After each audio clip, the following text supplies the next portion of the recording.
Dear faith partners, greetings in the name of our Lord Jesus Christ. క్రైస్తవుడు తన విధి నిర్వహణలో ఎలా ఉండాలి,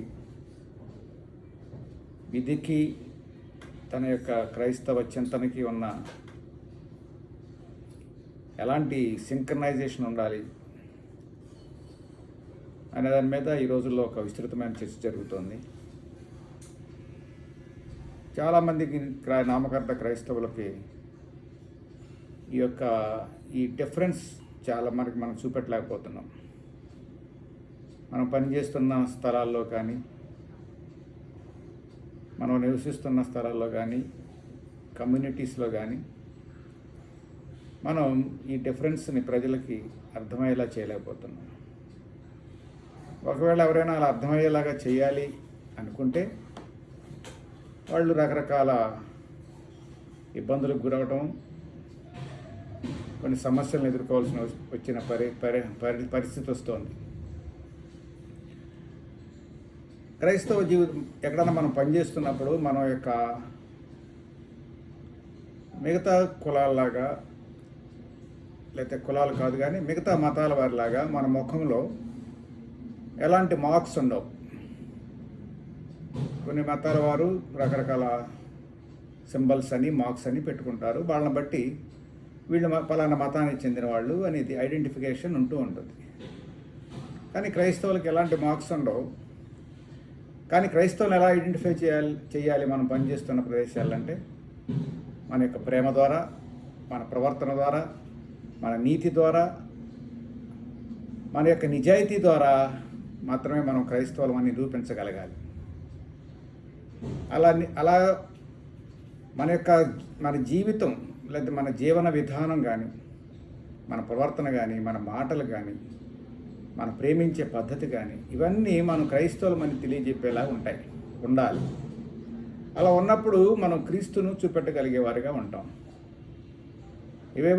ఏవేవో ముఖాన ఏవేవో రంగురంగుల సింబల్స్ పెట్టుకుని లంచాలు తీసుకోవటం కంటే కూడా మన జీవితం ద్వారా, మన ప్రవర్తన ద్వారా మనం నిజాయితీని క్రైస్తవులు చూపెడుతున్నారు, చూపెట్టాలి కూడా.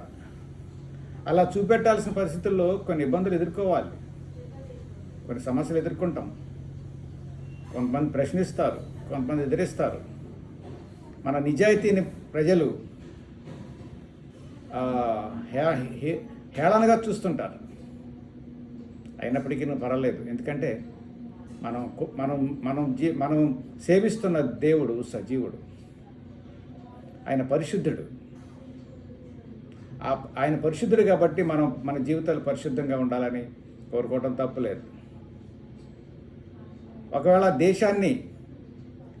దేశాన్ని రక్షించే పనిలో మనం ఉన్నప్పటికీ, లేకపోతే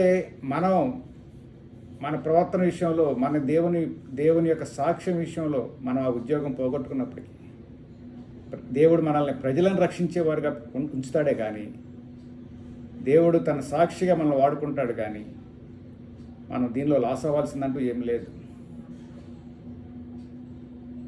మనం దేవుడు ఎక్కడి నుంచినా సరే దేవునికి సాక్షులుగా ఉండాలనేది ఆయన ఇష్టం. ఇతరులకు దేవుణ్ణి ఎరగని వారికి మనం దేవుణ్ణి చూపెట్టాలనేది ఆయన ఇష్టం. మన ద్వారా ఆయన నామానికి మహిమ రావాలనుకో అనేది ఆయన ఇష్టం. మన ఉద్యోగం ద్వారానో, మన హోదా ద్వారానో మనం ఘనత తెచ్చుకోవటం కాదు, కానీ దేవుడిచ్చిన హోదాని, ఘనతని దేవుని ఘనత కొరకు వాడటం అనేది దేవునికి ఇష్టం.